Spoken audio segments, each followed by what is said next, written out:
sort of wanted to invent a character that was a bit of a playboy, and it was sort of like an English real hero when they drove by the seat of their pants. And so they'd come out the race, they'd be a bit charged up, and it was all pit girls and excitement. But at the same time, wanted to give it sort of sophistication of a sort of middle-class English fighter pilot.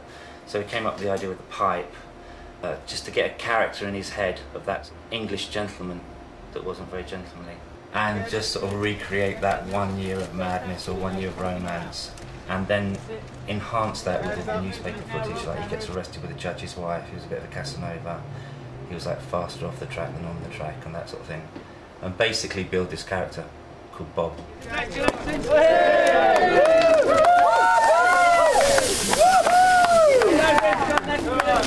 Yeah, when we looked at the stock footage, like, a lot of the guys looked really heroic, and it was all, when you watched them on the starting grid, it was all eyes and that 1,000-yard stare, and it was like quite sexy and quite valiant the way they just sort of sat in these little bits of sort of biscuit tins with a giant engine on the back. And so that was the whole idea, the way it started like that. I just thought Rob would look really brilliant if he just sort of had his eyes in that sort of old style sort of crash helmet look and visor, and we could just sort of do a little few reactions and sideways looks.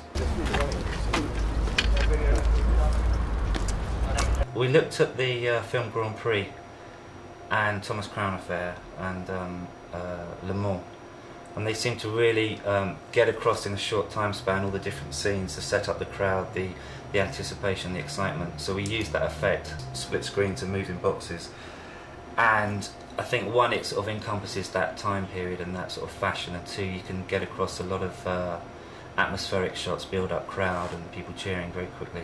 Go! Go! Go!